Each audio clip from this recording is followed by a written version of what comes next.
Have you ever faked a DJ set? What are you talking about? What do you mean faked it? Like, as in didn't even show up, or like? Yeah, I heard. What do you mean? Have I ever faked it? Oh, an MP3. Why would? Okay, I've never played an MP3. Oh, if he means pre-recorded set, yeah, all the time, most of the time. Does that make you mad? I mean, do I go to jail for that? Like, what? Sometimes they are, sometimes they aren't. FBI, open up! What? How dare you play a pre-recorded set due to a strict timeline? Most major festivals, you have to play a pre-recorded set. Like EDC, I would be surprised if somebody actually played a set that wasn't pre-recorded, to be honest, because there's such a big deal to the artist and the production schedule and the timeline and all that stuff. You know what a dead giveaway to a pre-recorded set is? The visuals. Believe it or not, it is so immaculately timed that everything is lining up. That means it's on a playback system. What do they do up there? Twiddle filter knobs and clap. Yes, absolutely. That's all you can do. Yeah, Paul Kalkbrenner, he plays live, but he brings like all his gear and an FOH mixer and everything. I actually just saw him in Montreal. I played after, but that wasn't like a major festival. DJs who play pre-recorded sets are not real J's. Real DJs, okay. Says who? Were you DJ Police? I'm a turntablist. Actually, you know what fun thing I kind of do take a little bit of pride in? I only play my own music. Like for a Deadmau5 show, like every track that I've ever played in maybe the last like 100 sets of mine have been productions of my own. So I mean, Test Pilot's the exact opposite. I have nothing to do with any of the tracks that I play as Test Pilot. That's why it's like a whole different thing. That's why I kind of like both, right? Or I could be like Mind One over here and just run around the internet and calling out people that they're not real DJs if they play a pre-recorded set or whatever. I don't think they give out penalties for that. I don't think they dock your pay.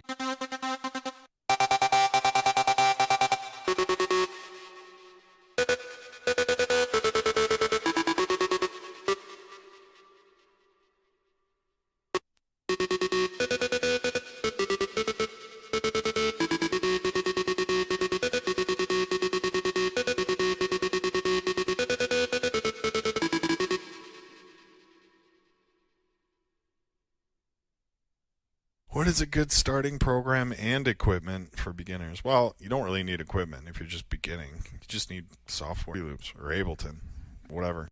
Honestly, anything goes at that point. Or if you really want to save it, just go straight into Reaper. If you're not a DAW pro after learning Reaper, then, there's something wrong with you. But if you figure Reaper out, anything else is a joke. And Reaper is more or less free. Yeah, it's kind of free. Like, there's a paid version. It's like $40, something stupid. Reaper's insane, like, in terms of flexibility. God, the UI is a nightmare, and the customization is a nightmare. But for a DAW, it's pretty complete. Yeah, I mean, Ableton and Fruity Loops, if you just want, like, a nice, easy, breezy, beautiful cover girl UI that you can, familiarize yourself with, but don't get too familiar, because if you start switching DAWs, then all that goes out the window. That's why I never really recommended Fruity Loops for anyone just starting out, because good luck leaving Fruity Loops. You know what I mean? You'll get as far as Martin Garrix's Animals, and then that'll be the height of your career, because if you go to start using a real DAW with everything you've ever learned at Fruity Loops, like, you'll be like, where's the step sequencer? Like, where's the it's like the ZBrush of 3D modeling. It's just such an abstraction. Well, it's bad in the sense of workflow because it literally has no correlation to any other DAW. You know what I mean? What DAW do you know that behaves and feels and works in a multi-track capacity like FL Studio? None. You know what I mean? So it's unique in that sense. Someone actually gives you a Pro Tools project and you have to open it up in Pro Tools. Hire an engineer to sort that out for you, because Mom, someone gave me a Logic file. Yeah, or whatever,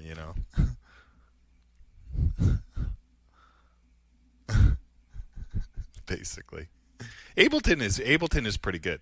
It's like a cartoony version of a DAW.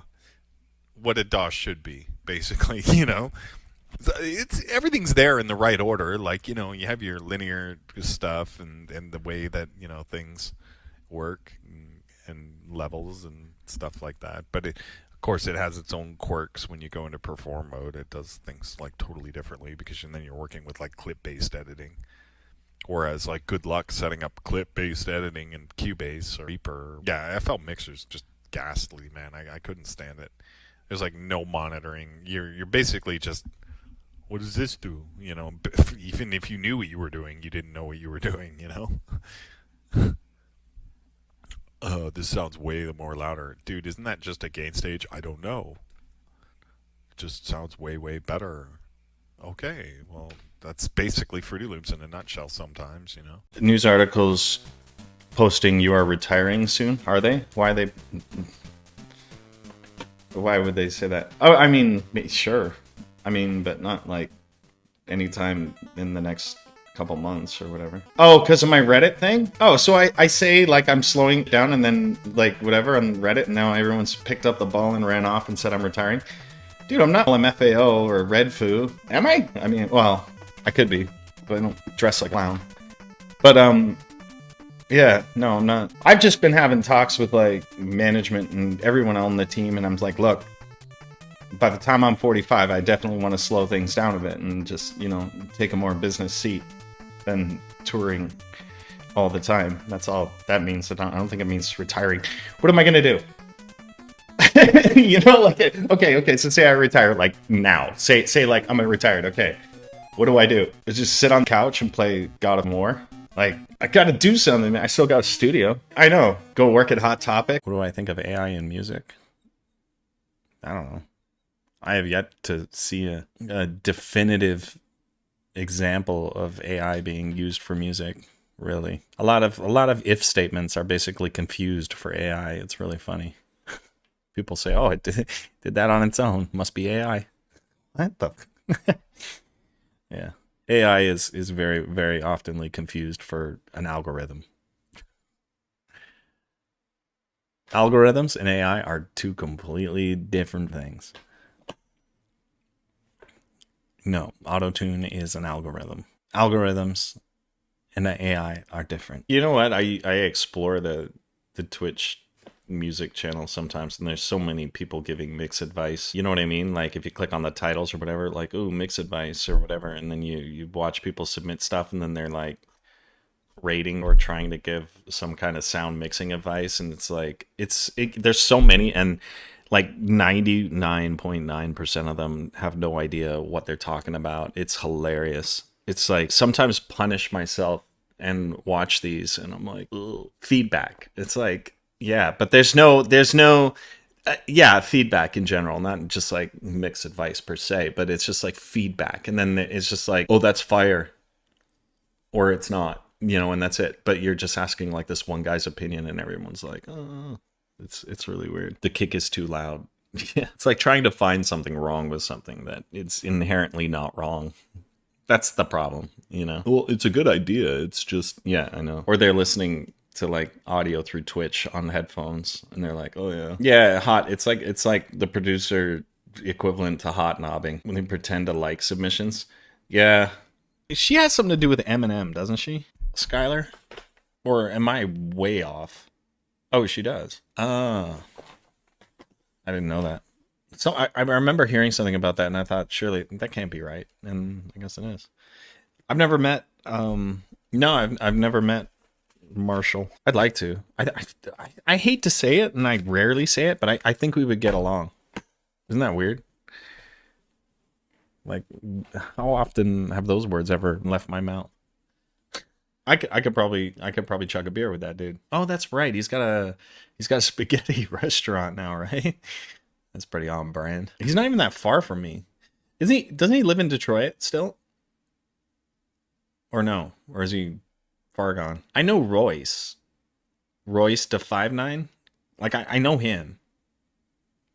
But I've never met Eminem. That's the thing I've noticed about living on Earth. People want you to do well, but not too well. You know what I mean? There's a sweet spot of wellness, I believe. You're like, oh man, yeah, they like you need a guy. You need a guy to on and bring down. You know what I mean?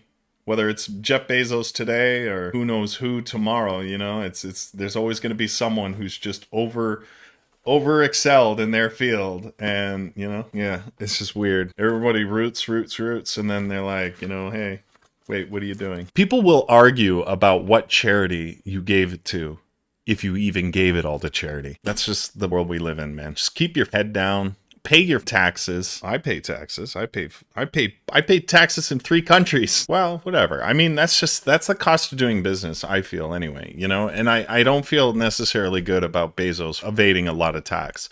And same with Facebook, to think that they can get away with that, but they're too big to fail so that they do. It's absolutely nuts. I'm all for taxation of, the ultra rich. I'm not saying like, and I'm not just saying that because I get taxed like a normal person would. I keep all my shit up board. I don't have companies in Ireland. You know what I mean? But it's like, Wesley Snipes was doing some Jersey. And the problem is it was here's the scary part. It wasn't necessarily Wesley at fault here, but by law it is. If his accountant was doing something dodgy, which he was, and Wesley wasn't aware of it, doesn't matter. He gets the penalty either way. Worst thing to happen to the accountant is he gets like debarred or whatever. If you accumulate some wealth, and by wealth I don't mean millions and anything like that, then whoever's looking after that, you better make sure they're on their A game. Accountants scare me, honest to God. You don't really know what's up until it's too late. 1,000%. I had some scares with an accountant, and it was like we found out again almost too late. Yeah. Oh yeah. Yeah, then never involve family, right, Dane Cook? I ever met Daft Punk? Awkwardly once, yes. But not met. More like kind of got yelled at and stared at, funny, and then I walked away. Just all sorts of awkward. I've never met Scooter Braun. For all I know, he's a swell human being. Yeah, the title thing. I walked in on a shared dressing room that was like mine and Daft Punk's, and I walked into 2 like French guys with no shirts on, with the kind of helmets off to the side. Like I wasn't supposed to be in there, but I was at the same time because they were like, sorry, you guys are gonna have to use the thing. And then I walked in, and then I just kind of waved, and then they were just like staring at me funny, like I wasn't supposed to be in there. Maybe I wasn't, I don't know, but I just walked over to the fridge and grabbed a beer and then left. Have I ever DJ'd with Chris Shepard? No, he's crazy. He's crazy. I once set up Chris Shepard's DJ gear. No, I was supposed to be there though, because it was just, I walked in and took a beer out of what I thought was my fridge, but I guess it was like the fridge, right? So I was like, I didn't say, well, like, what do I say to that?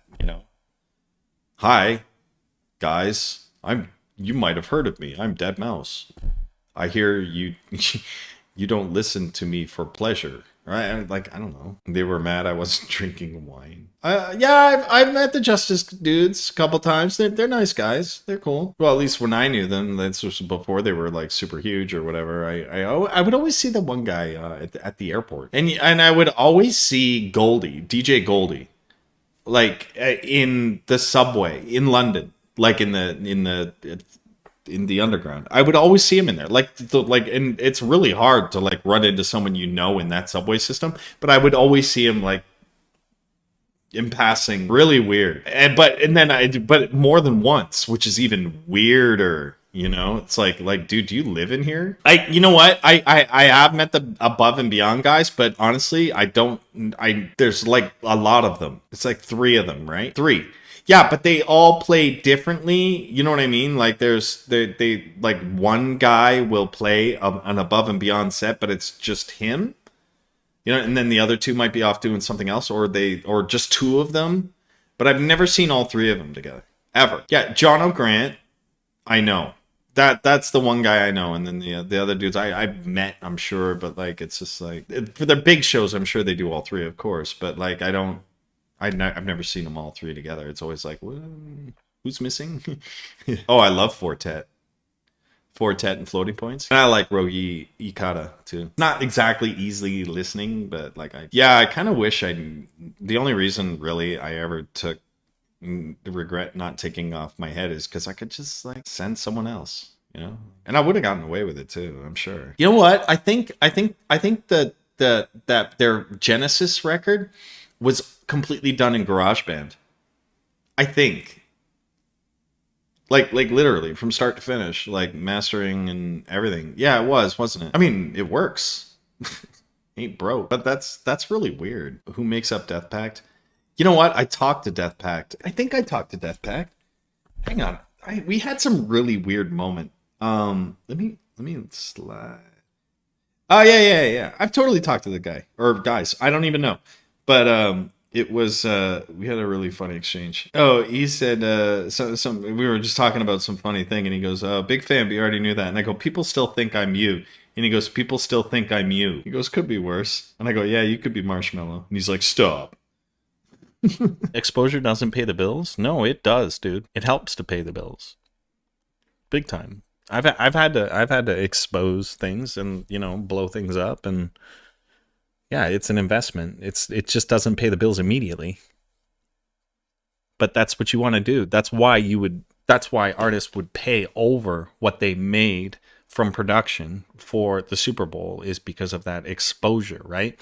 But that only works for pop music. It would not work for me at all financially. It wouldn't make a difference.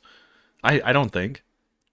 I would just be the annoying DJ at Super Bowl that Hillbilly America wants off. You know what I mean? Like, get The Weeknd, get Britney, you know what I mean?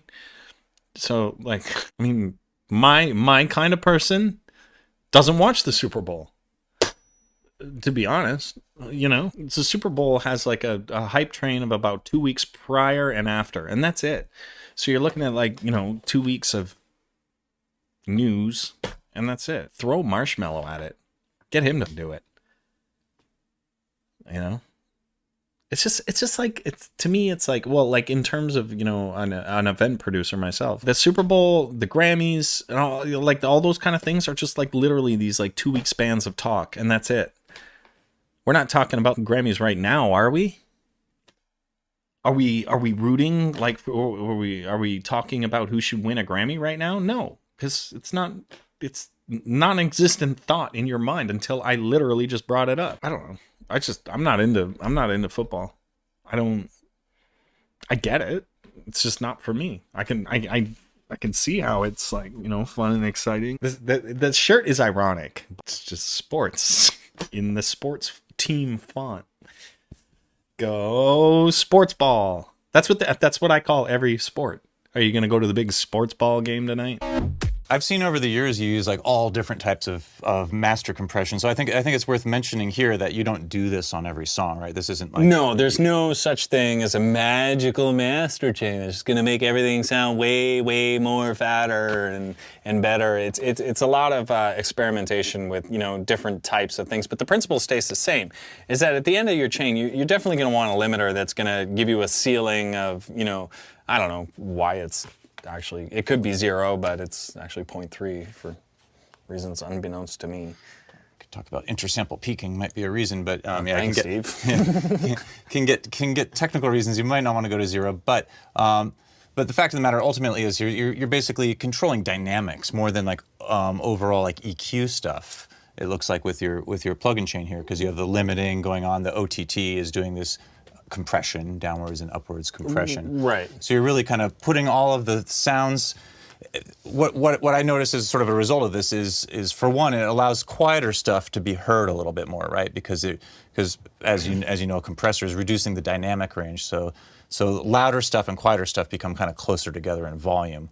So it allows that quieter stuff not to get so lost. And then the other thing it's doing is it's catching stray peaks and that sort of thing, so you get an overall louder mix out. So your mix isn't going to sound too wimpy versus others. But the OTT does have sort of a tone quality to it too, although I see you're leaving it pretty flat, so it's pretty much just giving you a constant balance of certain amount of lows, certain amount of mids, and certain amount of highs. Yeah, one other thing I do before I tend to go to all these you know, limiters and compressors and any dynamics modifier on my master chain is it's actually disabled here for laziness reasons, but I do tend to cut below 20 hertz just because, you know, you're not going to hear it. It's not sub. And some synths, or some soft synths especially, actually any digital anything, is more prone to putting out sub frequency that actually does affect dynamics down the chains even though you don't hear it. you know, these speakers, I think the lowest they'll go is like 30, you know, with sub. Yeah, I mean, it could probably hear, like, they're probably really rolling off down there. They could probably Right. put out 20, but in a weak way. But yeah, your ears don't hear Your below ears 20. won't hear it, and I wouldn't dare crank these loud enough to even attempt to feel that. But on major, huge PAs and stuff like that, that stuff really counts because they really do drive those, and those big, you know, club stacks or concert stacks really add up and put out those kind of frequencies. In order to get a little more loudness out of everything, your low, your low mid, your mid, and your high and stuff like that, rolling off, you know, anything or completely cutting off with a plugin. Actually, I recommend called Engineer's Filter. You can just Google that; it's free. Stuff like that you can use to, you know, just totally strip out anything below 20 hertz, just due to the fact that you're not going to get any of those weird magical spikes that are sub 20 hertz that are going to affect your dynamics later down the chain. So that's actually the first thing I put on my master chain is just, you know, just drop everything below 20 hertz. Right. So You won't hear it So- when you're testing it. So don't be like, oh, it's not doing anything. It is. Right, on a good system you'd hear it. So it's giving you a little more headroom, and it's making you avoid the potentially problematic rumble, if you will, that would be just causing mud in a big PA situation. I've heard, you know, kind of tales of lore of people cutting below 30. Yeah. And stuff like that, but yeah, I don't think there's much like content that we care about below 30 hertz. Although, you know, it really starts going into like the feeling it kind of realm. So, Right.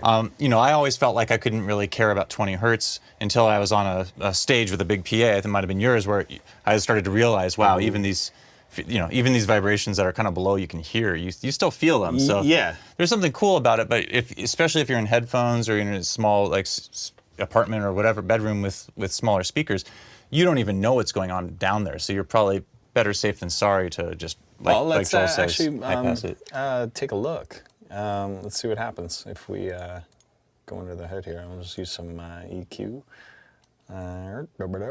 So this is before anything on my master, and if you look here, yeah, see, look at that activity. You can zoom that. Yep. Yeah, we don't need you. We don't need you. So yeah, 30 hertz. It's up there, you know. And then what I would, I guess. You could do 48 dB high pass, right? Right. Yeah. Did they change that so you can? So that's a bit of a roll off. I mean, that's not gonna cut. That's why I prefer the Engineer's Filter, because it's a straight cut. But roll off won't hurt too if you don't have an EQ that's gonna cut that out. I mean, I even at, you know, starting the roll off at 37 hertz, I can't hear the difference at all.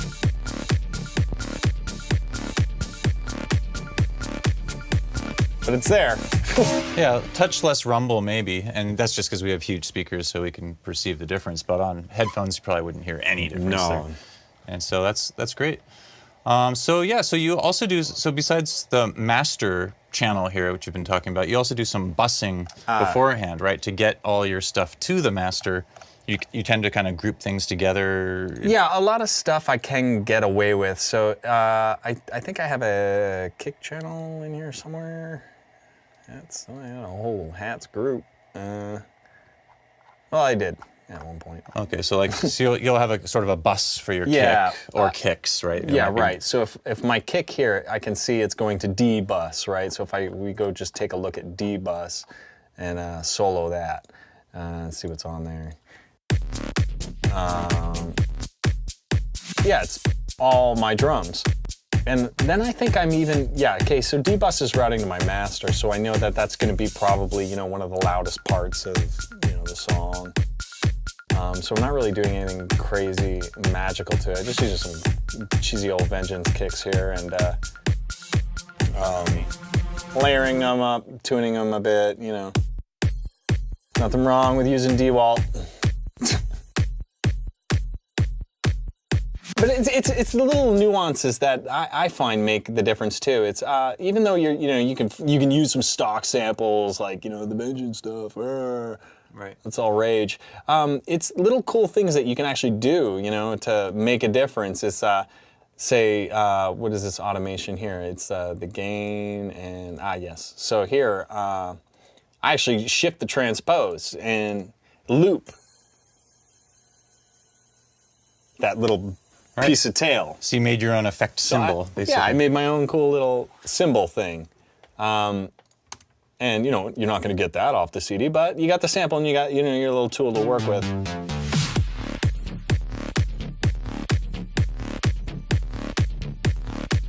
So it's just little fun tricks like that to keep yourself from falling asleep while you're making EDM, which is pretty easy to do. Things like little fade-in shakers.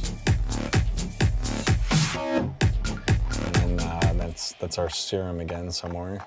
Yeah, I know there's some strings that come in as a nice layer at some point. I don't know if we went over those. Yeah, that's more music-y stuff. So here I'm using the Vienna Versing Cube. It's just another component to add to our ARP here. So here's serum, kind of being some main synth here. Serum, you say? Yes, serum. Available on xforrecords.com/products/serum. I got it right this time, yeah. This is such a great synth. It's honestly one of my go-tos for, the Deadmau5 pluck. Well, the Deadmau5 pluck essentially is a saw wave with a filter on it. Of course, how to get that sound is just by making various tweaks and adjustments. So here I go, ping pong delay, super high quality, high tech delay that just blows my mind, and a bit of shaping and layering with other synths and stuff like that too. So what I could do also is just kind of copy this and duplicate it like a cheap jerk and go to external or instrument, right? So the way we have this. Audio effects. Right. The way we have this setup wired up is I've installed a Moog MIDI out guy. So I can actually take MIDI out to Slim Fatty, which is just a MIDI device. It could be your MIDI out. I can say audio input from 1, which is, my, you can see it in the corner there. It's that big mod can. He's already patched up and ready to go. So that's actually analog. Right, so you're routing the same MIDI that you're using for Serum. Now you're also layering your external synthesizer that's feeding back into the Apollo. So now the joys of analog, I have to walk all the way over here, use my hands, and turn knobs.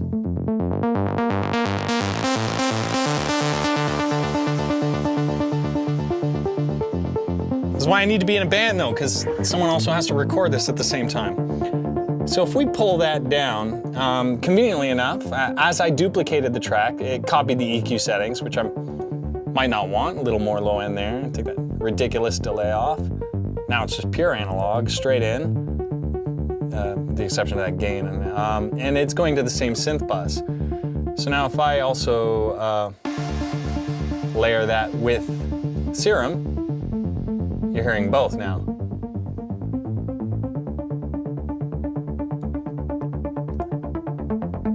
Now, of course, it doesn't have to be a, 400 module mod can synth. It could be any little synth. It could be a, a little Slim Fatty, Mother 32, any synth really. So in both cases, though, both with Serum and with your modular, you're basically using a sawtooth and then a filter, like a low-pass filter. So you're running the sawtooth into the filter, and then you have some sort of envelope. In both cases, that's moving the cutoff of the filter, right? So which is what's giving the pluck. Yeah. Is like on the start of the note, you hear the full saw, basically, and then the envelope decays down, leaving you with just sort of the low end.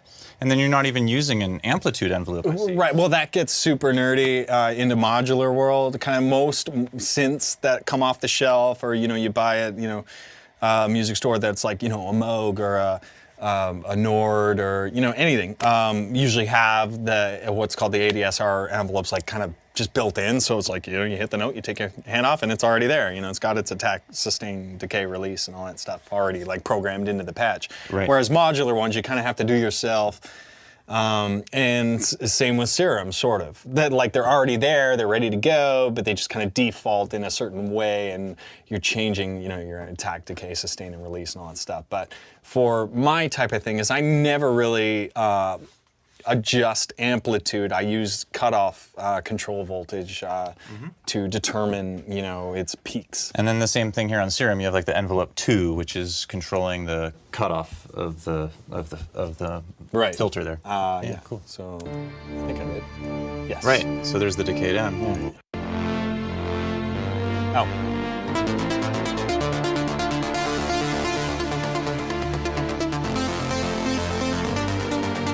I mean, this is really like 4 clicks away from default position when you load up serum. It's really just a matter of enabling a filter and assigning an envelope to the cutoff, and maybe adjusting some unison if you're feeling some sort of way.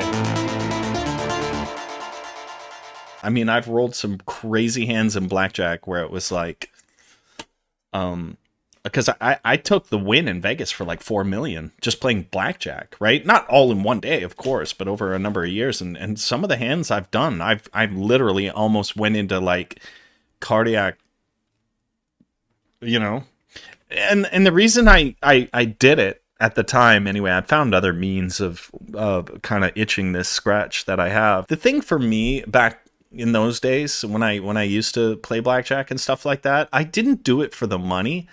I did it for the kind of the excitement, the adrenaline junkie rush, 100%. Like, yeah, because I needed it. I really needed it. Like, I don't get that on stage anymore. It's like, it's like smoking weed.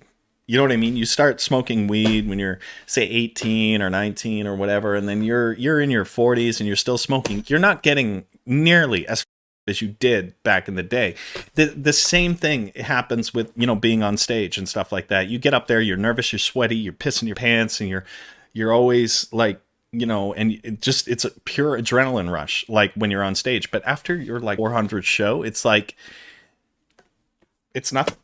It's nothing. You get up there, it's just like it's not there anymore. And then I started doing the blackjack thing, and then that kind of filled in that hole for me. And it was like, oh my God, this is it. And it can get scary with blackjack, big time, especially when you're like, basically like, working your way up to like things that could really, really damage you, like in terms of like losing it or winning it or benefit you. And then it was cars after that, you know what I mean? Adrenaline chasing, driving cars really fast. And now I feel very comfortable behind a high powered vehicle because I know I'm not going to lose control. Or, of course there's always a chance that, that could happen, but like I feel more comfortable in cars where it's like, a lot of my friends come over sometimes and we just hang out and they're like, hey, let's go get coffee. And I'm like, cool, you want to drive the McLaren? They're like, oh, really? And I'm like, well, yeah, it's just like driving a normal car. Just don't think about it, but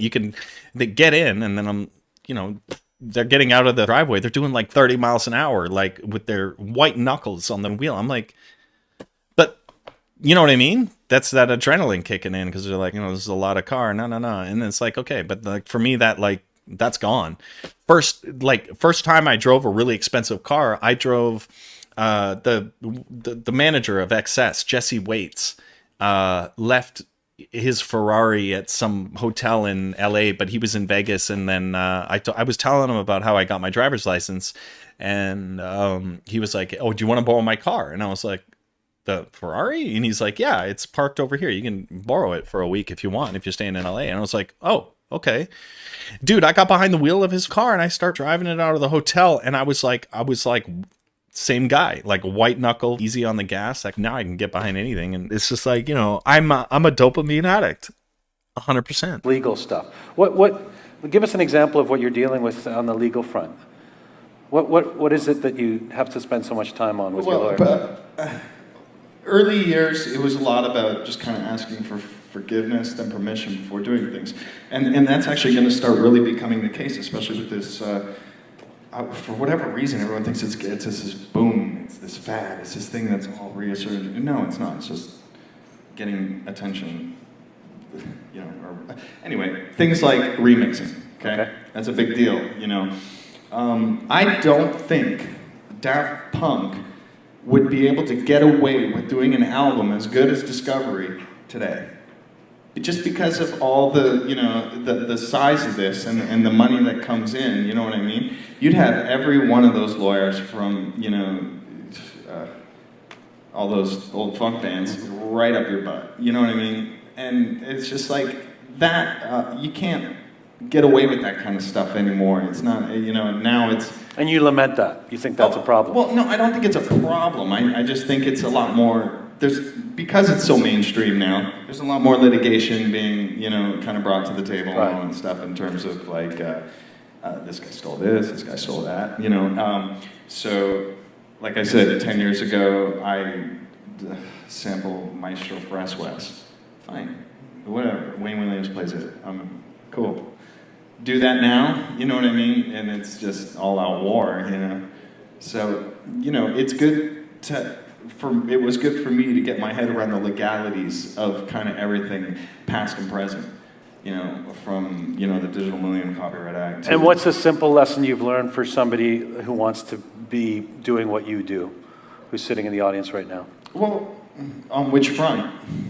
You tell me. Well, creatively or businessly, because you can't honestly survive 20 minutes in this business without having both, you know. Creatively, yeah, I could offer all sorts of production advice, which is what, you know, I did in a perfect world. You know, that's what I would just be doing. It's just making music and not really being so outspoken about the industry and stuff like that. But, you know, the only things that are going to change are the things that you know, put your head into. But it's good to have your head in both places, you know. I'm not saying you've got to go and, you know, go to law school for, you know, 5 years to study copyright law and IP and digital management and all that stuff. No, you could definitely have a team to do that, but it's just good to pay attention.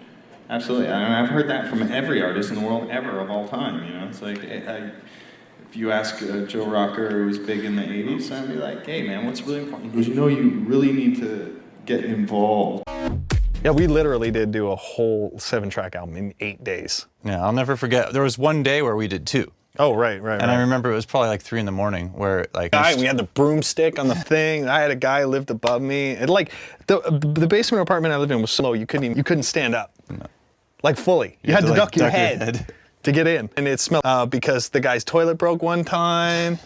That's where, yep. And then we lit a firework on his door and ran away like a bunch of little losers. We were like fully grown adults. But I remember we did 2 tracks, and one of them, I think we finished a track around 2, 3 a.m, and then you started another one. I was like, what the hell are you doing?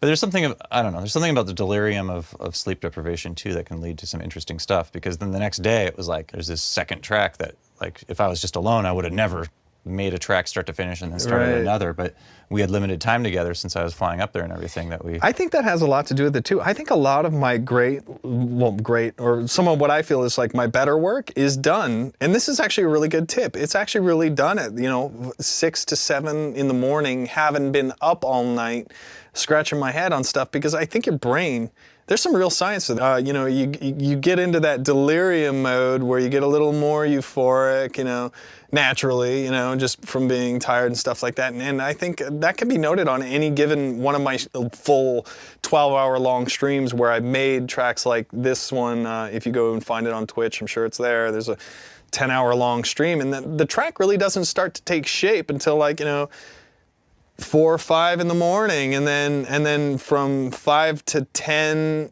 a.m. it's more polishing, but the ideas really do happen at the witching hour. So maybe it's partly like parts of your brain are shutting off, so you stop analyzing, or maybe something like that. All right, and then you don't have the frustrations of daytime phone calls stuff, and normal things, and cats and girlfriends, and you can get tunnel vision, and you're just like in the zone. Mm-hmm.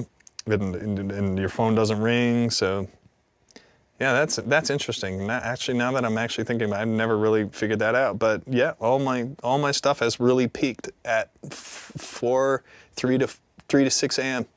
What do you think about like deadlines and pressure? Do you think you make tracks better? Like, because you've done remixes, I know, in the past and stuff. Where it's you know what? Yeah, I've done things. I used to do remixes back in the day where like it was like a job. They say, hey, we need this and we need this by, and more often than not, I say only like maybe about 3 out of 10 ever made it past my own quality control, just because I like, oh God, this is terrible. Just I can't even take money for this. It's bad.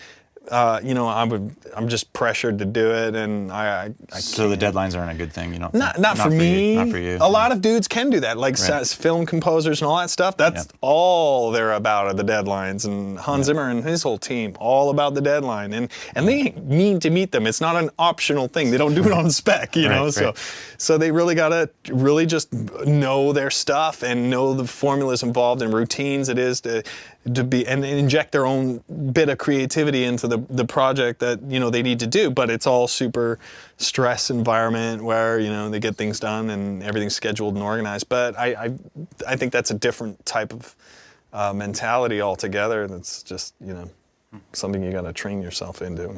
Even though we're kind of demoing a dance track here, or an EDM track, if you will. I mean, a lot of this stuff still also applies to other types of music, like like dubstep and techno.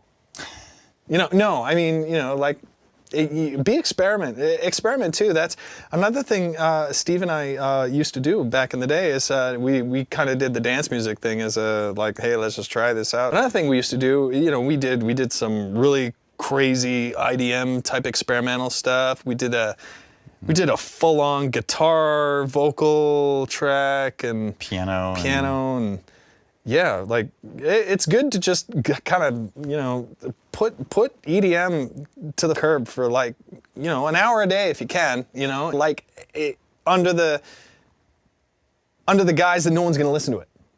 I do that all the time. Sometimes, like, I'm also afraid to kind of do that while I'm streaming because I don't want people to tune in because, I have expectations, people have expectations of me, so they don't want to tune in and see me doing this weird noise and then them going, oh, where's the drop? You know what I mean? So, like, it gets to me too, so sometimes I just avoid doing that. But sometimes when the cameras are off and the cats are locked out and the girlfriend's out for dinner, I come in here and I make all sorts of weird, and play with rhythms that don't make any sense. And sometimes they're not mastered well. Sometimes they're mastered really great, but they just sound like crazy acid circus clown music. But it's good to just get that out of your system. It's kind of like the producer version of the Shake Your Sillies out is really great because you learn new things, and then when you're doing the things that you want to show off or you want to be part of your image, then you can take some little bit of that thing and say,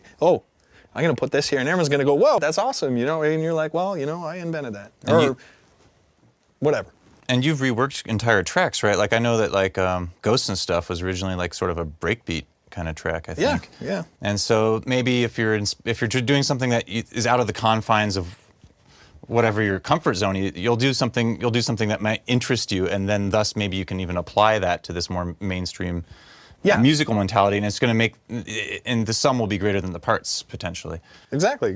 And then as you're doing these experimentations, anything that catches your ear, anything that makes you kind of excited about what you're doing and the sounds that you're making, you just save that clip and then just put it in your idea bin and hold it, and then you'd be pleasantly surprised when you're working on a track and you can't think of an idea where you can't go into that bin and go, oh, then there's this and it works, and then this works, and then I can make this to go into that, and then it's, Mr. Potato Head EDM. I'm like, the more I'm realizing how stupid dance music is, it just makes me more and more mad that I'm the poster child for this shit. I used to be all right. I used to be okay. Like, I used to be cool with it, and I used to be into this and that, but now it's just so much of it. It's like, it's literally turning me into a bitter person, well, or just starting, but not like kids, not like guys who are interested and genuinely want to try. I'll go and help those kids out. I mean, like Tygo and Martin Garrix, that they start shooting up. They get to that thing, and then all of a sudden they're like, "Oh yeah, this is what I do." It's like, I'm done, dude. I am done. Yeah. I cannot. Yeah. But at the same time, you can't say that you weren't there to, you know what I mean? Because yes, I used some weird Fruity Loops with some stupid plugins and managed to make a top-selling track out of it. But I think the thing that did it for me was a lot that I don't know, maybe I'm just being an egotistic, but I think the thing that actually put me out on top of that was the melodies and the things that I was doing. It's different. Because it was technically no different than what everyone else is doing. It's actually inferior. You know what I mean? Right. And fidelically, way inferior because, well, to some. It was louder in ways, but maybe. But it wasn't anything like, whoa, the dynamic. Well, I'm sure there was guys 10 years older than you that had been doing the thing, spinning vinyl, whatever, that saw you come up, especially given Mouse Head and all of. Well, you guys throw around DMCA like you even know what it means. Okay, first of all, can I tell you how like outdated the actual Digital Millennium Copyright Act is at present compared to when it was written in the 90s? Stop using that word like it's a verb, and stop using it like a verb like you even know what it implies.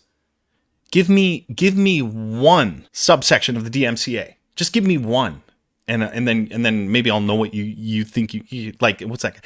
You keep saying that word. I don't think it means what you say it means. DMCA is not a verb. Okay, it's legislation written in the 90s, and you guys just didn't have a word for can't use that and decided to use 4 letters to basically bundle up your feelings for copy striking. Basically, it doesn't mean just that. Barring the blanket term DMCA, there are ways around that. Amazon could easily afford license for every piece of music that has ever existed to exist on their platform. They could afford that like it was nothing. They don't. They won't clear any of it. Since they won't give us a nickel, why would the coalition of record labels and rights holders and masters owners and publishers abide to Daddy Bezos not paying the bill? We won't. If everyone's gonna go with their attitudes on not paying creators for creations, then what are we doing? Why would I want to be a musician? Why would I want to be a creator? To be famous and not get paid? Okay, maybe that would be one reason, but well, yeah, for the fun of it. But you know, creators have needs for creative tools and creative spaces. Got to eat. I'm not crying on behalf of any creator, which myself included, who has made, you know, millions of dollars over the course of X years and famous for being famous. I'm not bleeding hard up here. I'm just saying, like, how do you get anywhere from nowhere without this? Because if I was born 10 years later, I can guarantee you I would not be sitting in this chair.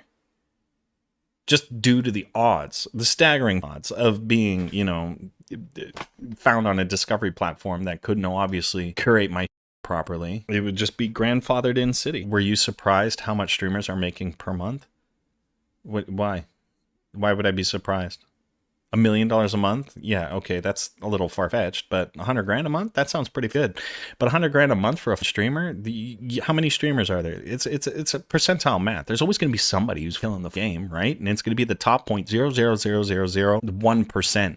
And I can tell you, I can tell you, go Google my, like, it's such bull. It really is about this, who's making what. Dude, go Google my net worth. One site will tell you $1 million, one will tell you 60 million, another one will tell you 52, like, and I'll never tell you, because that's not public information, and it's none of your business. So it's like, when somebody, like, honestly, dude, like, get over, like, who's doing what for money. Like, you know what impresses me? Who changes something, who invents something, actually makes this place better for creators. And I don't mean kitties and puppies. I mean, who's pushing technology? Those are the people I would invest my attention to, not who's making the most money. So what? Yeah, like we've all seen it. Like Art Basel, some guy can duct tape a banana to a wall. Some idiot will pay 100 grand for that, hands down. Okay, but what does that do? That's not interesting to me. And so, like, my personal views on success are innovation, man. Like, what have you done differently? What space have you opened up where others may succeed? I'd rather be known for that than be dead with a whole bunch of money I can't spend. What do you leave behind? That's the question. You know what I mean? Not how much did you leave behind. I flew Steve up here because Steve actually knows a lot more about kind of the technology under the hood and stuff like that. So I figured he could help out with some of his insight in there. I'm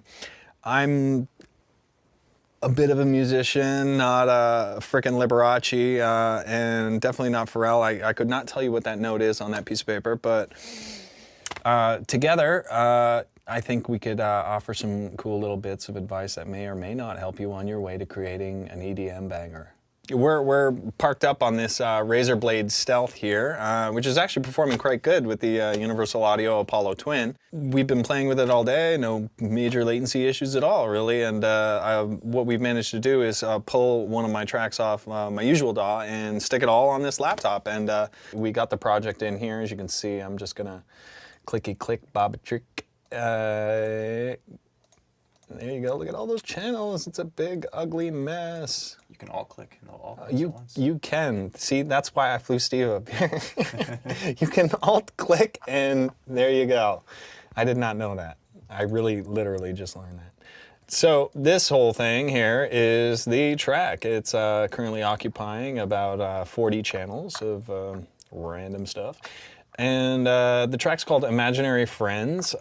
We did consolidate some stuff just to save a little bit of CPU and some libraries that were on other hard drives that we couldn't like port over in a hurry. So that's just the way it is. So what we're gonna do is we're just gonna kind of do a quick run through about like, you know, how the track was made, how the process of creating it, and then maybe go into a little bit of mixing and mastering, if you will. So let's get started. I've seen you be in the studio and not try to make a track from start to finish, but on some days you'll just come up with melodies or chords or something like that, and then maybe at a later time you'll reevaluate those and come back and maybe like fill it out with pick a sound for it and build it up into a track. Is that kind of what happened here? Did you start with like a simple idea? Yeah, absolutely. So like Steve said, more often than not, I want to say 80% of my creation time, as some of you are fans and watch my streams and just see me goofing around, is literally just coming up with tons of phrases and melodies and stuff like that with no drums, no, you know, I don't set out to make a track from start to finish. Some people do. I don't. And that's just my method. And one idea that kind of struck me for this track was actually an old track called 71C. And I'm just going to loop this section here. This was the melody.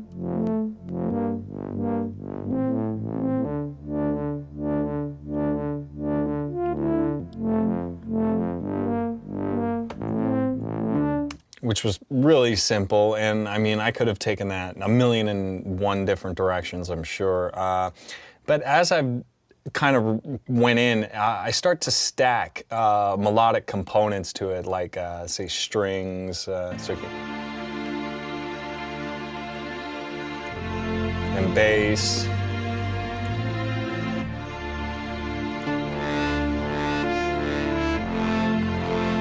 And then all the way up to using a Serum as an arpeggiator on top of all that.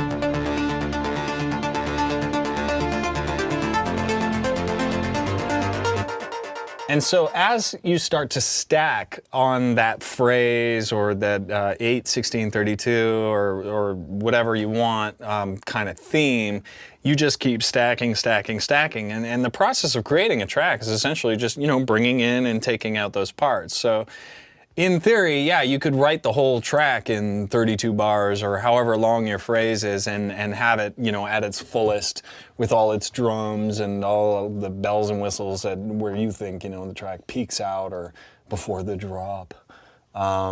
So that's kind of how I start.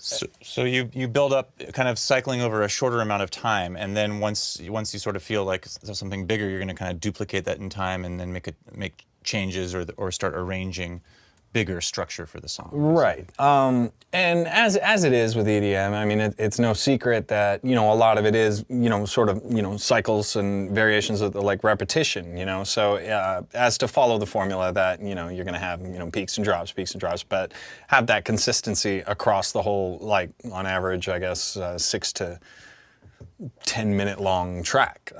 You know, you're gonna have your intro kind of thing, and then, you know, maybe around this neighborhood, after 64 bars, you know, your drums kind of kick in, and then you have that main, I don't know, the main dance part, I think is the correct musical term for it.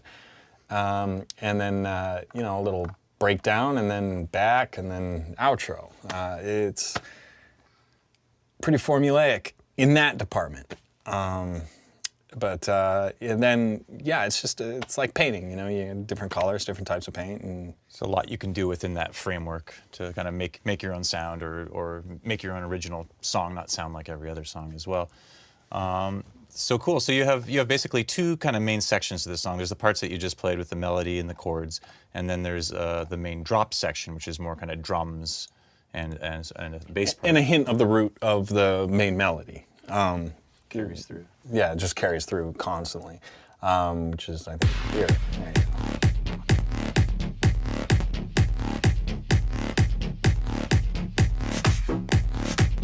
I mean, it doesn't sound like much, but there's really a lot going on in here in terms of all the percussion and little lifters and bells and whistles and stuff that just kind of keeps it interesting to some degree. Right. So building this up, is this something you typically would start with, like the kick drum? I mean, I know a lot of people kind of tend, if you're working on like a drop section, you kind of build your drums up and then... Yeah. Usually it's just, you know, kind of like, as I would do with melodies, is also I create drum patterns or drum buses and routines that just, you know, will work with anything that you put in it. So it's like Mr. Potato Head music to me, you know? And you can take that how you like, but that's what it is. Mr. Potato Head EDM. Cool. So you search through like folders of samples on your hard disk and you find like a kick and find some sounds that seem to complement that. Yeah, and if, of course, you know, you don't have to go and find this and find that. I mean, there's so many options to go in and, you know, use your own synths, create your own samples. Right, so sometimes you'll add some loops in with these drums to just sort of like flesh it all out, right? It's just Right. as a background kind of thing. And then I think there's some percussion you have in here too, right? That comes in as sort of like a lift to like... Yeah. There's a, what did I Some call it? kind of See, high this is part. my naming convention, by the way. Hats and shit. I don't know. Actual shake. Ride. So you've got a bunch of different instances playing different sounds on different beats, kind of? Is that what's happening? Yeah, so I have here like a bass crap bus, if you will. In Ableton, it's cool because you group, and then the top of the group is your bus channel. Or alternatively, you can add another audio track and then route anything to it. I used to do that too, but then I just found this to be way simpler. So what I do here is I have all these instances of Serum basically playing, you know, the corresponding note that I want for that kind of low-end drone. Now, it sounds a little weird. Of course, if I bypass the limiter in LFO tool, which I'll explain real quick. So as you see, the limiter is not really doing much. It's just kind of taming everything and keeping it all like at the same level. And then once that's, as you can see here, it's just kind of, you know, ducking everything down like 7 dB or lifting it up. It's squashing it pretty hard. It's kind of... Yeah, it's aggressive. And then what I'm running after that is LFO tool. Because what that is doing here is it's ducking along with the kick, as I'm sure you guys all are aware of how, you know, sidechain compression works. The reason I do use LFO tool is just through the consistency of, you know, using a sample accurate envelope level to get a very consistent sound every time. So even if I rendered out, you know, like say 2 bars or half a bar or a quarter of a bar, that it's going to sound the same every time. Right. So just in case someone doesn't understand, you're using the LFO tool to basically take these bass sounds down in volume when the kick drum is happening. Right. And then that way the kick and the bass drum aren't sort of conflicting down on the low end. Right. And then so as the kick drum goes away, the bass comes back, and so they kind of get that nice back and forth. So without the LFO tool, you're going to get a little... Yeah, it just feels too busy. And that lets it pump. It makes the kick feel bigger too. Because at that time, you're reducing the volume of everything but the kick. And then when you get to the master by that time, you know, a lot of kick is going through. So things like the UAD Shadow Hills compressor will, you know, squash it out a bit. Steve's OTT. Just got a little, not too much, but a little bit of depth to, you know, bringing out the highs and actually not really doing much with the lows. No qubit EDC. No, the most important headliner of all is getting paid way more than I am. That's for sure. And I don't think I will ever do a cube show at EDC. You know how expensive it is to do that cube show? That thing does not move. You know what I mean? It's like we would have to engineer their stage. for it to work. I mean, I'm not saying it's impossible. I'm just saying it's just not cheap and not intrusive to any of the other 5,000 acts they have playing on all the stages. So it's a question of science, not and logistics, not money or anything dumb like that. You did once, like 2010. Well, that was different. That's where we finesse some sauce to get that working, but it wasn't the new cube is the only one we do now, and it's the rotaty tilty one that weighs a little over a metric ton or whatever. Am I playing main stage? Probably not. I've never played main stage EDC. I don't think. Well, not in the last 5 years. I feel like they won't let me. I think there's some like involved when it comes to booking Deadmau5. When it comes to the EDC. Well, I do talk a lot of shit about the guy, so like I kind of have it coming. It's not it's not exactly public secret that I have some discourse for big electronic music franchises. I think it's known. So they definitely undercard me a little bit for that as being a little too open with my thoughts, which is fine, because like if I want to do a big headline show, I'll go do a big headline show and it'll be me. I don't feel bad about it. I like my way or the highway when it comes to Deadmau5 things. Ever considering opening your own venue? No. Like I'm the DJ on ADC that doesn't get invited to the pre-dinner, basically. And even if I was, I wouldn't even go. You know what I mean? Or stay on the big dressing room yacht, Ultra in Miami. Would I do a Super Bowl? If it paid an embarrassingly high amount of money that leveled out to the amount of embarrassment that I would actually get from doing it, I'd consider it. But would I go out of my way? No. And yeah, but they do. They pay for halftime performance. Absolutely. They cover production. That's the reason you'd only be able to do it. But what do you mean they don't pay anything? You think people you guys have no idea how this works, do you? They'll give you a base option for production, right? And then depending on who you are, what you want to prove, you can pay over production to bring in more production. But as an artist, your take home is zero, but you have to pay for production. Why do you guys think like companies like VER, PRG, and Christie, you think they just like donate production out of the kindness of their hearts because they just love to do it? No, dude. So you carve production out of a budget and then you get them to dip for it, right? And then you meet them in the middle of what you want to do versus what they're willing to pay for. So yes, artists get paid. Shambhala, I would do. That seems a little more chill. Shambhala? That sounds like a really chill fest. I've never been, or maybe I have. I don't know, but I think it's a little more laid back. It's grown, obviously. It's definitely hit some commercial tier, but they've still managed to retain some kind of like laid backness about that festival. I feel, from my surface view, anyway. I've never actually attended it. Yeah. Shambhala's like as old as Burning Man. Basically. What celebrity surprised me the most, good or bad? Oh my god. The guy, I don't know his name. The guy from Lost. You know Benjamin? The character in Lost? The creepy doctor guy? I have the funniest story about this dude. It was so weird. What's his name? Benjamin? He was Benjamin. He was like really creepy in the movie. Michael Emerson, is that his name? Okay, I never got his name, but like I just knew him as Benjamin. So, okay, I was on a flight, okay, to LA from probably Toronto or whatever, right? And it was just me. So this one time that I fly to LA, like I'm thinking like someone's gonna sit beside me, right?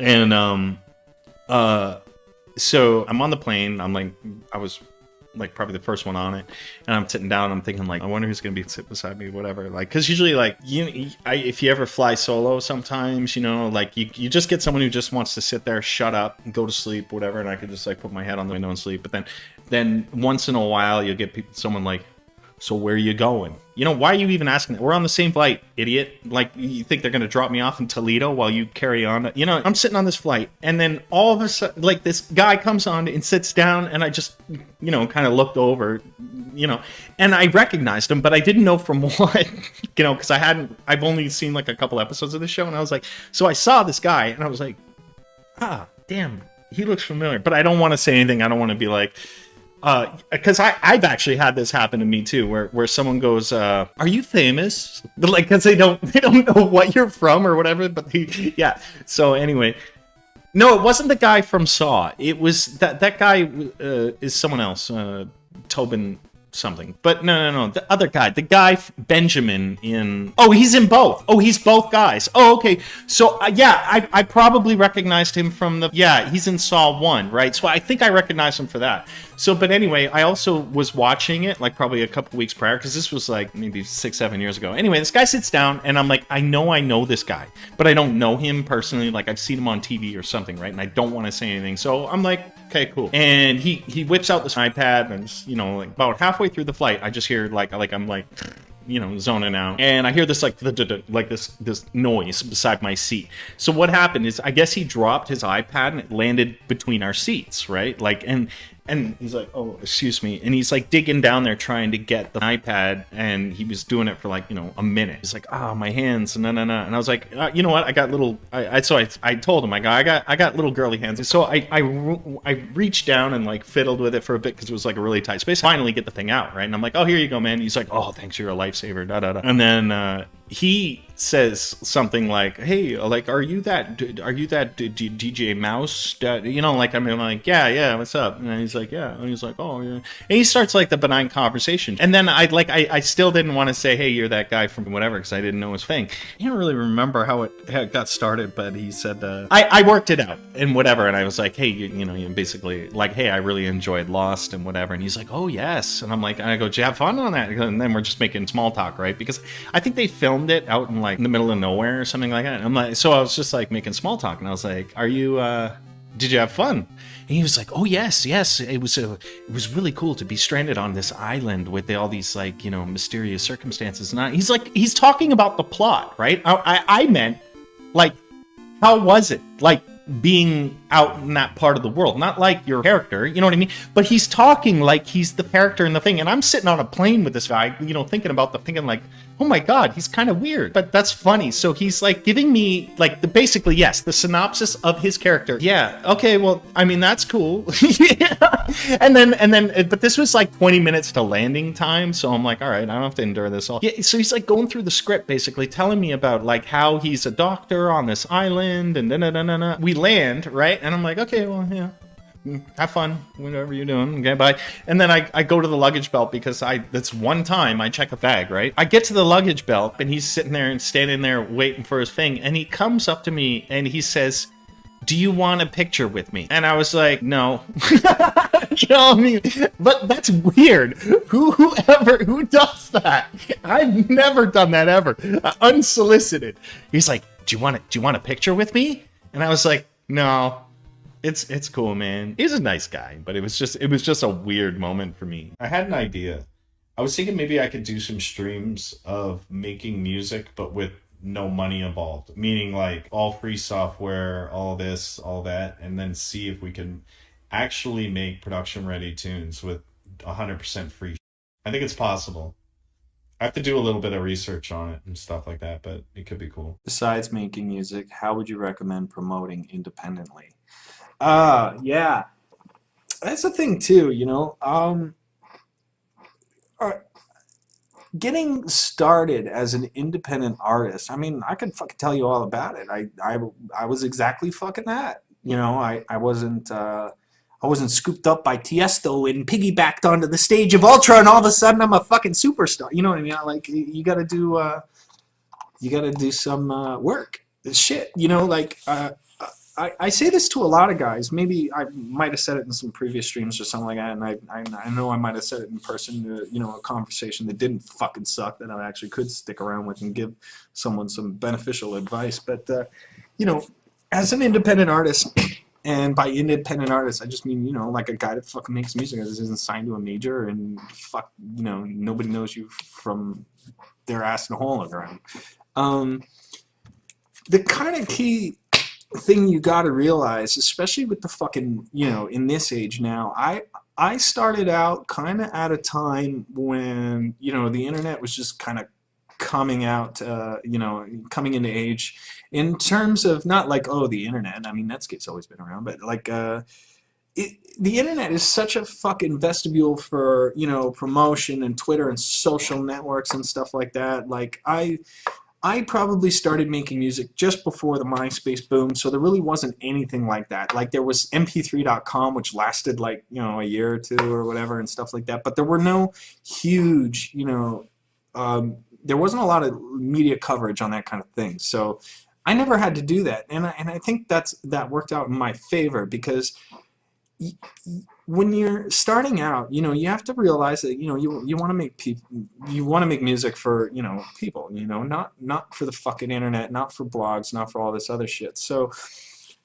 I think that if I had to do this again in today's climate, at least, you know, with all this shit, I would really focus on being very offline. I know it sounds fucking crazy, but there comes a point where you do get online in terms of like, I've got this fan page and I've got this Facebook that's got all these followers and shit like that. But I mean, don't take your music, you know, and go to a fucking nightclub, meet a DJ, you know, go to a radio station. Like, it's still old school as fuck, and I probably get the sound old school as fuck, but honestly, connections made in person are a million billion times more valuable than a fucking spammed link, you know, or an email or a demo or a, you know. So you really need to like do a lot of fucking groundwork. And I'll tell you, actually, you know what? That's how I kind of found out about Sonny. Now, I didn't invent fucking Skrillex. Skrillex invented fucking Skrillex. There's no doubt about that. And I mean, his sound from, you know, Scary Monsters and Nice Sprites was the same before we even fucking put that album out, you know. So that was kind of one captivating thing. But Sonny came to, you know, he was in person. He came to an event like me and Tommy, just Tommy Lee, crashed some random fucking hard party out in LA. I don't think we performed. I think he asked us to perform and I couldn't. But we were just in the neighborhood and we're like, fuck it, let's go to this party. I know Gary, no. And then we were all sitting backstage and then Tommy said, oh, hey, you got to meet this kid, Sonny. He makes some music and whatever. And then Sonny came in and he delivered me actually the fucking Scary Monsters and Nice Sprites on a fucking USB key, you know? And I was like, oh, cool, you know? And now I'm more likely to take that fucking piece of hardware and make that, you know, physical connection. Well, he seems like a normal fucking kid, a little fucking wacky, and yeah, and he kind of has his head around the music thing because he's done it with his previous endeavors with From First to Last kind of thing. But that was a personal connection. And, you know, and then I took that back and milled over it for a while, you know, and now fucking Skrillex, right? Like, took him on tour for a while and, you know, introed him out, shared what I thought was cool at the time, and then all of a sudden the kid's fucking running laps around me and I'm like, all right, off you go, back to Big Beat. Or Alza, however you please. So, you know, like that's kind of cool shit. So, the moral of the story is if Sonny just fucking emailed me links and posted SoundCloud stuff and all that shit, I would never have fucking found that shit, you know.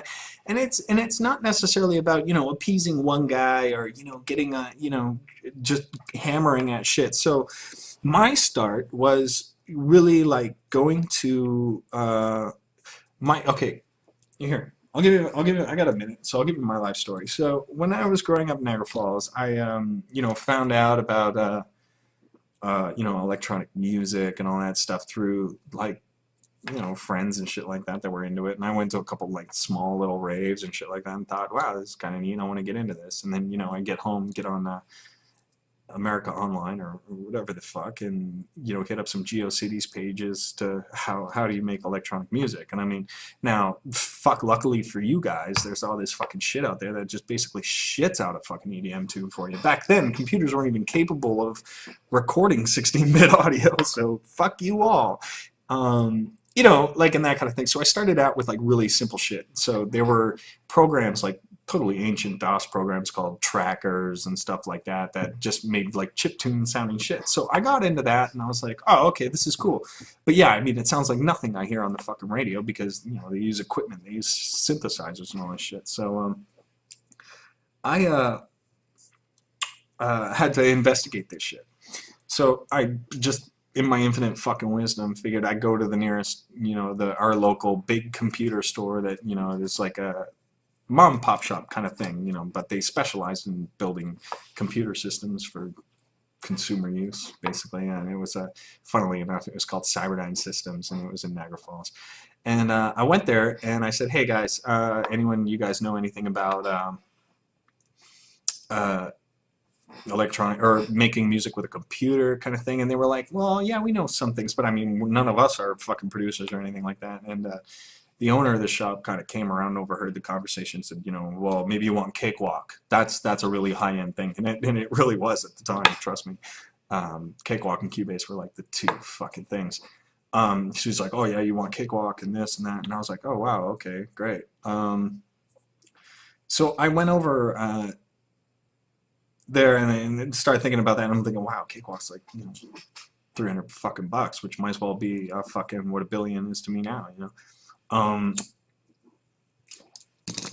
And as it turned out, because I made that human connection, and like I said, this is going to keep tying into my point, as I made that human connection, that human interaction, that actually get off the fucking internet and go do shit thing, you know, now Adam says, well, hey, you know, we're a bunch of DJs, and by DJs I mean they were like DJs, they had vinyl turntables and all that shit, because fuck, Pioneer wasn't even on the fucking market at that time. Or whatever.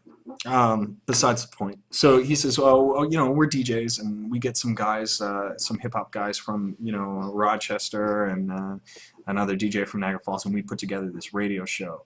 And I was like, oh wow, that's really cool. Can I, he's like, you know, hey, we're gonna tape the show, you know, and you should come by and just fucking hang out, you know. And then that's what I did. I hung out. I was the fucking kid that just sat in a fucking chair and watched these guys fucking DJ, right? Now, I knew that none of them were making music. They were just putting together a show, and then Adam was showing me that, you know, I'm going to use, you know, oh God, I can't remember the name of half the applications he used, but, you know, he would record it in SoundForge or something like that, and then how he'd burn it to a CD and all that stuff, and how he edits in commercials and shit like that. And that just got me sparked. And I was like, oh shit, that's so cool. So, of course, every week these guys would produce this show, and I would go in and hang out and watch them fucking do it. And that's it. It's just being there, you know. It's not even like hard to figure out how to make these kind of connections. But and you know, you're there long enough, they all become your buddies or whatever. I mean, of course, I'm like fucking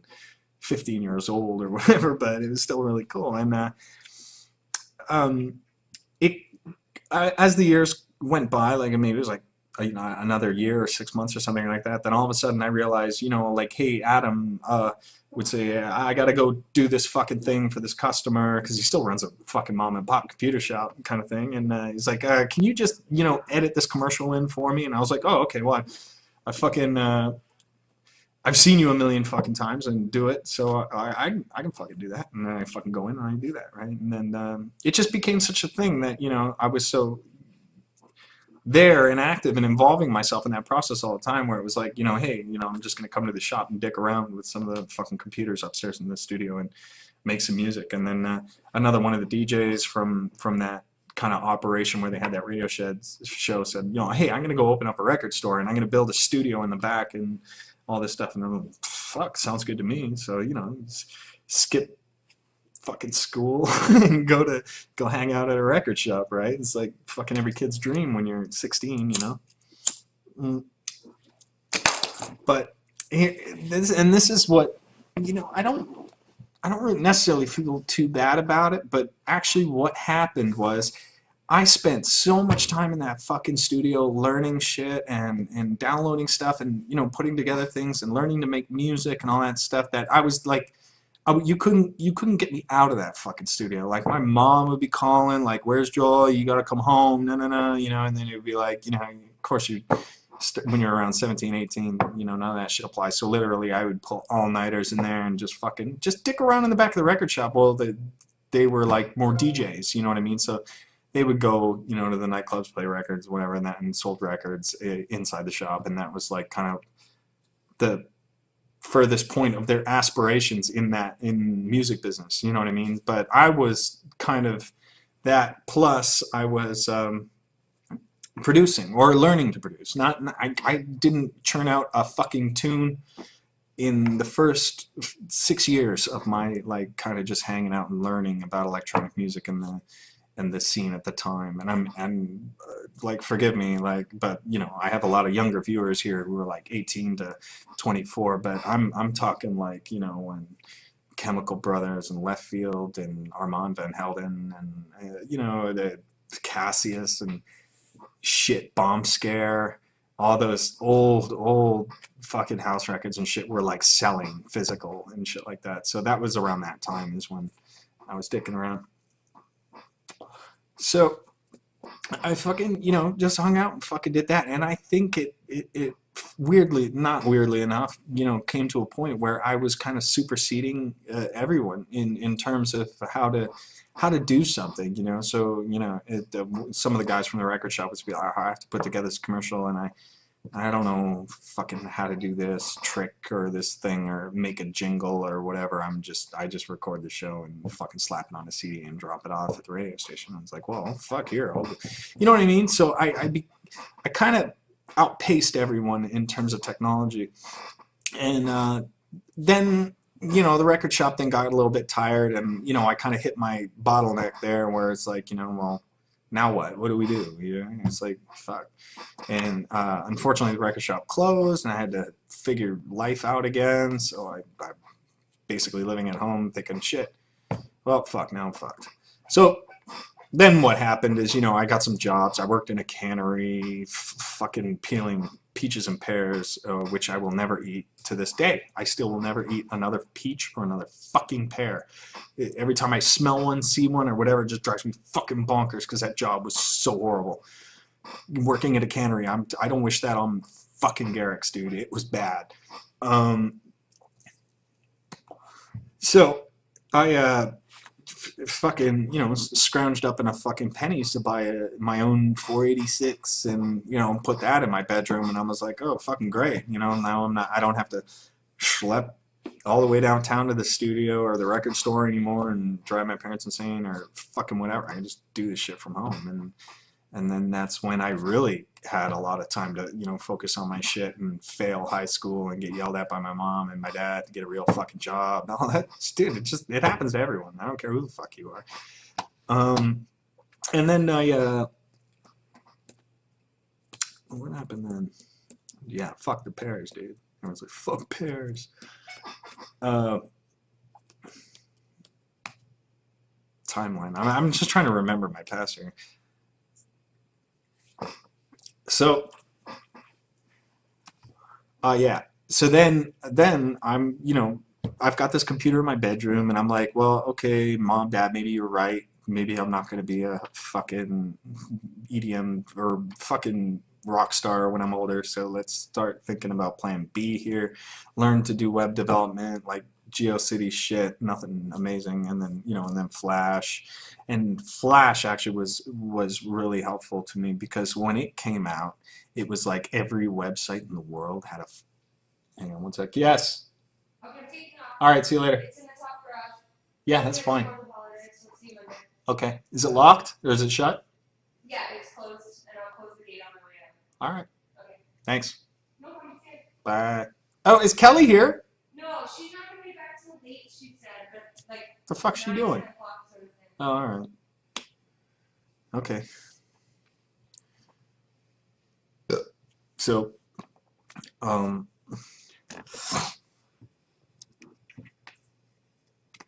like I said, Flash came out, and every corporate website fucking had a Flash intro. It was the craziest fad I've ever seen, and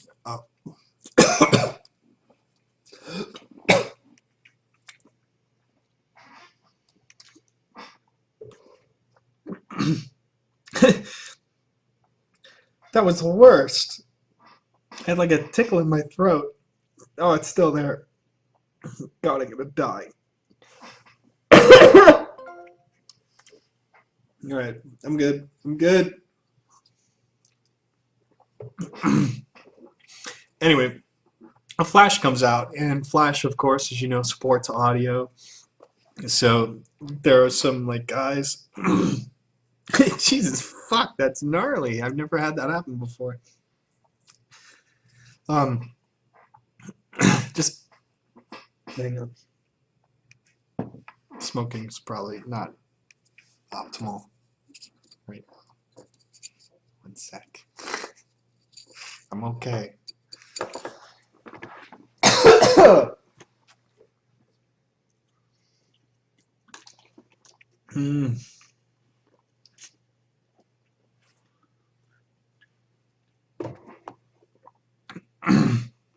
You're gonna die if you keep smoking. I'm gonna die anyway. Like, it's another 10 years when I'm 80.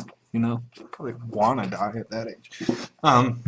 Okay, so Flash started audio, blah blah blah. So there were some companies that actually were music libraries, like online music libraries, that web developers could go to, license music off their shit, and then royalty free, you know, and put that music in their Flash intros and on their website and stuff like that. So I found this one company in Palo Alto or Fremont, somewhere in there.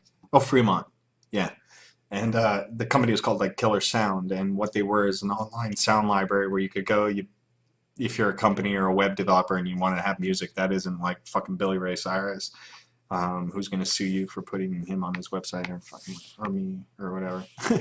And he ran this massive library, but he also had like a little army of, you know, dudes like me who just sat at home and wrote music randomly and, you know, put it out online or whatever. And I approached him. I said, hey, you know, of course I fucking blew smoke up his ass. I'm a composer from Niagara Falls. I make electronic music, sort of, and I'd like to, you know, be a part of this thing. And he was like, oh, cool. So, you know, I gave him some loops and tracks and stuff like that for him to sell on his site. And they did okay. Like, didn't fucking, you know, blow his company up or whatever. But he, you know, it stood out in his library. And a lot of guys were like, you know, licensing my stuff because, you know, electronica was just kind of starting before anything it's like now. But, you know, so a lot of like car wash companies or fucking God knows what were like, oh yeah, I want an electronica sound on my website or whatever, you know. So that's what I did, and it stood out. And then, you know, I would get a little, nothing massive, just little paychecks here and there from this company that, you know, shared some of the dividends and profits from purchases back to the artist. So I was like, oh wow, this is like almost a full-time fucking job. This is what I want to do with my life. I want to make music and fucking sell it to, you know, companies or, you know, commercials or film, or make my own music. God knows what. This is me. So, you know, and again, we're talking like, you know, a span of like 7 years. You know, it's not like all this shit just happened one week, next week, and the week after that. Like, it took a while, dude. So that was kind of my job for a little while too, is you know, developing music for music libraries. But all the time I was doing that, you know, as shitty as it was, and in comparison of what I'm doing fucking now, I'm learning. You know what I mean? Like, I'm learning this, I'm learning that. I'm fucking, you know, new software comes out, I'm on top of it and all that shit. So it's like, you know, you're just sharpening the fucking knife, and you're getting fucking paid for it too. So there's so many ancillary markets in music creation that you don't have to fucking put out an EDM banger to make $1 million fucking bucks a year. You really don't, you know. I mean, it helps, but you don't need to fucking worry about that shit, because you'll get there, because you're not gonna fucking get there. Well, at least at the time, I wasn't going to get there, because they didn't have Fruity Loops and woodblock samples. Right? So, had to work at it, unfortunately. So, you know, that shit just happens. And like I said, you do that for long enough, you practice, you learn things that, you know, you impress yourself. Like, holy shit, you know, wow, last year I didn't even know how to fucking do this thing, and now I'm already like learning about mixing you know, techniques and stuff like that, and just accumulating like a fucking sponge.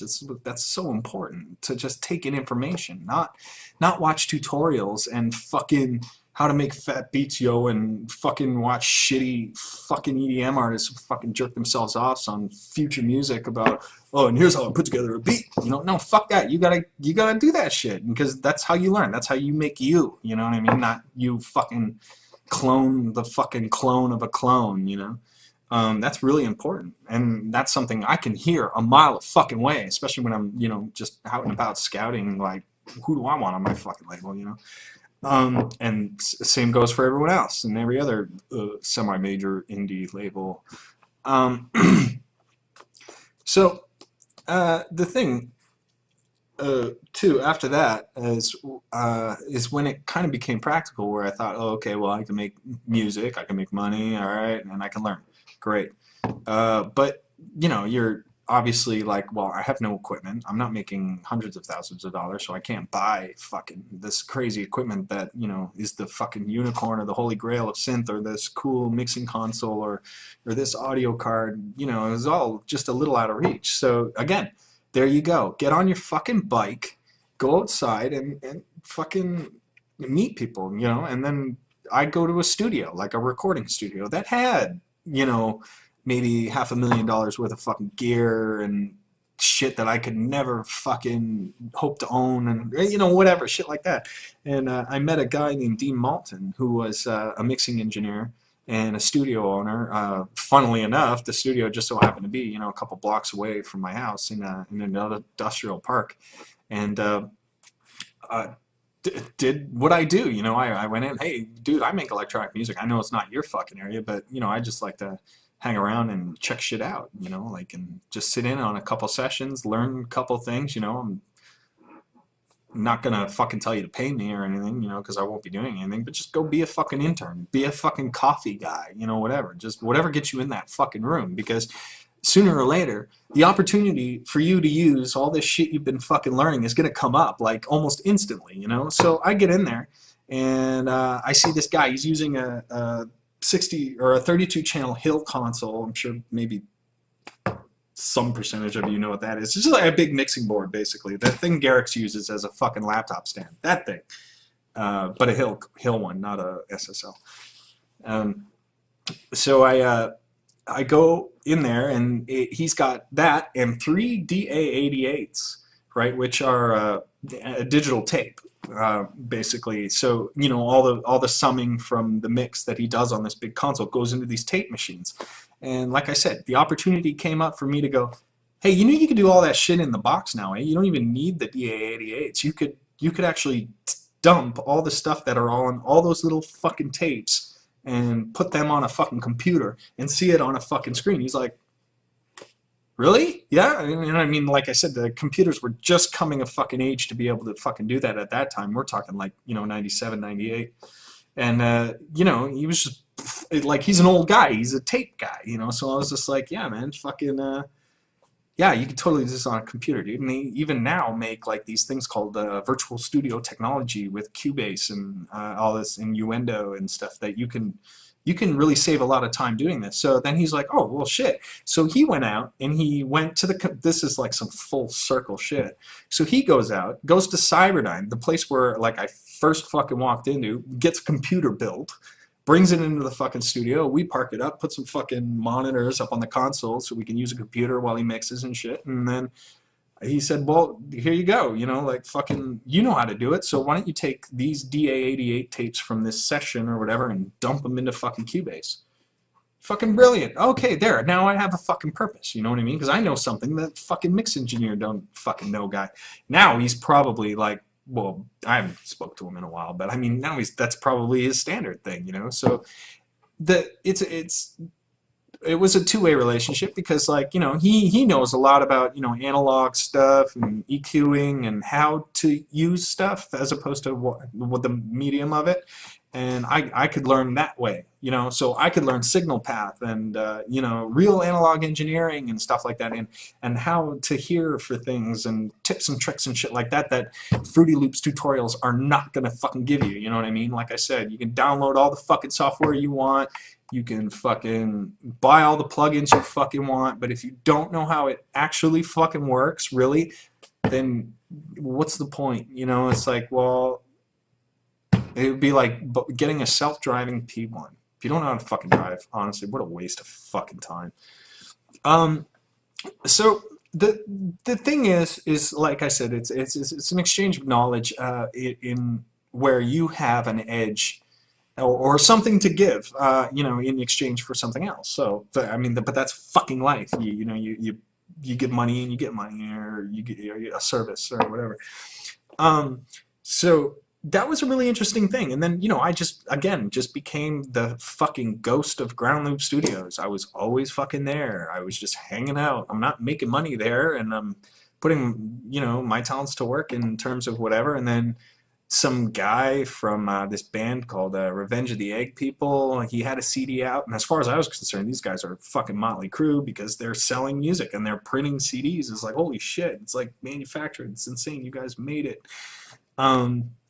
And they said, hey, well, like, what you working on back there in the other room? And I'm like, just fucking around with some, you know, my own shit, electronic music, whatever. And he was like, oh, well, we should do a remix, like a bonus track. And I was like, really? No way. Okay, I'll try it out. And, you know, and I took their song. It was actually, good luck if you find this one online. It was my first remix that I've ever fucking done, and it's out somewhere, but I don't know if it ever made it online, but it's fucking bonus points if you can find it. The band is called Revenge of the Egg People, and the song was called I'm Electric, and I remixed that, and that was the first body of work that I ever got done that made some kind of print. Now, mind you, it won't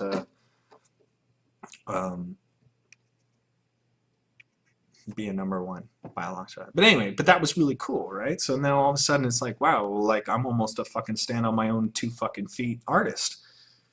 So fucking ergo, go home, upgrade the computer, get an Echo MIA, which was like the fucking boss of converters for me. Bought a couple cheap piece of shit gear, like I bought a fucking MC303, which was like my life savings, and shit. It was fucking nuts, dude. And things evolved from there, you know, and then when new software started coming out, like I said, like Fruity Loops comes out and shit like that, and Cubase comes out, and Ableton came out and all that shit to me was just like a fucking joke, you know, because you could just get in there, you know how it works, you know what this does what, and it's just fucking great.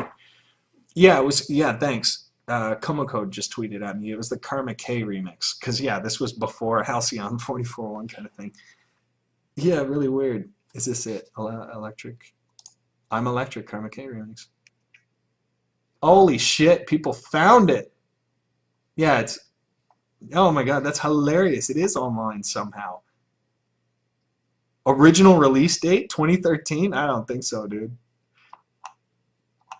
Weird. Maybe they re-released it or something and said, hey, oh my god, what a dick move that would be. Oh, well, Deadmau5 is huge now. Let's put it out. I'll bet you that's what happened.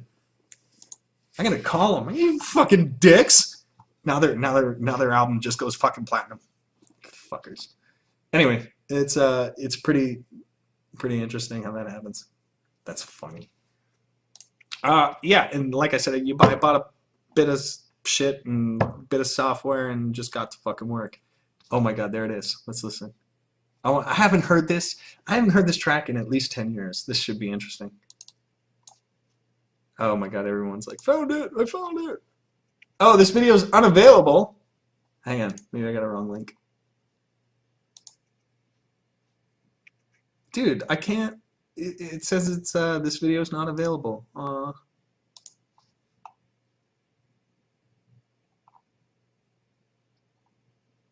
It's not like an amazing track. I mean, considering that was done with 0 fucking gear, the oldest fucking software imaginable. I remember I used Hammerhead to do the drum backing. and just kept layering. And I didn't even use a fucking DAW, really. I just kept cutting, like, I did it in SoundForge, I think, where I had to cut loops and paste them and paste them and paste them over a period of time. Yeah, fuck, man. Why is it unavailable for me? Did it get pulled down already? It is on iTunes. That track is on my streaming service? Yeah, right. I'm Electric, Karma K remix. Like, dude, it doesn't even run this time, I guess. Quick time, slow time, anytime, today time. Nope. You know what? Maybe. How do I not have it on my? Oh, because it's 100 years old. That would be why. Yeah, Hammerhead was like a drum loop software, and I used a lot of Rubber Duck too because those partners, those two pieces of software just went together like fucking mayonnaise and toothpaste. So good.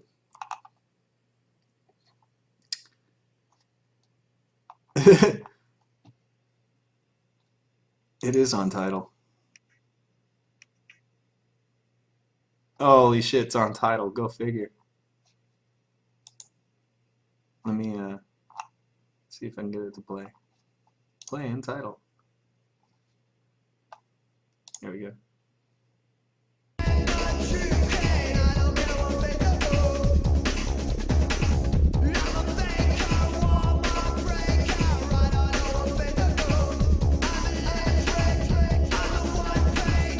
So bad! Anyway, you get the gist. Oh, that's embarrassing. That was my animals. Sorry. Yeah, I did. I got it. That's so funny. Anyway, and then, you know, software came out, blah, blah, blah, learn that, and then discovered the invariable treasure chest that sidechain compression is, and made Faxing Berlin and called it a fucking day. That's my life story. More or less. Yeah, so I don't know. I mean, you know, whenever I'm like introduced to, you know, like new artists and stuff like that, I mean, can you really blame me for being a little like kind of, it's cool. And I mean, I'm not to say I invented the fucking shit, because I know a lot of fucking dudes that have gone through the exact same fucking process. You know, some did better than others, but that's just the roll of fucking dice. That is life. And, you know, but just makes me a little bitter when, you know, hey guys, I got this vengeance kick and a woodblock. I didn't go to school for this. That's cool. Like, well, neither did I, to be fair, but like, I mean, shit. When you listen to your old stuff, that's the picture. Where did the name Faxing Berlin come from? That came from Max Graham, believe it or not. I actually wanted to call the track something really embarrassingly stupid because I thought it was a cool track. Like, I kind of had an ear for what was out there and all that stuff, and I knew that that was like kind of different, same enough that it would do semi well like on the market. So I thought that I should give it some really fucking stupid as fuck name. So I was gonna call it like Drop the Bomb, the XX Extreme Mix, and like something really ugly. And me and Max Graham were talking on AIM at the time, and we were going back and forth and trying to outdo one another in the worst name possible for this track. So like somewhere in that conversation, he's like, hang on, I gotta go fax this stuff over to Berlin. And he took too long, so by the time he came back, before I uploaded it, I just called it Faxing Berlin and uploaded it. And then he came back and I was like, yeah, I just called it Faxing Berlin, fuck it. And he was like, oh, okay, whatever. That's cool. And then turns out like it's like one of these like kind of signature tracks of mine. I was like, I should have named it something else. So yeah. So that's how that all came to be.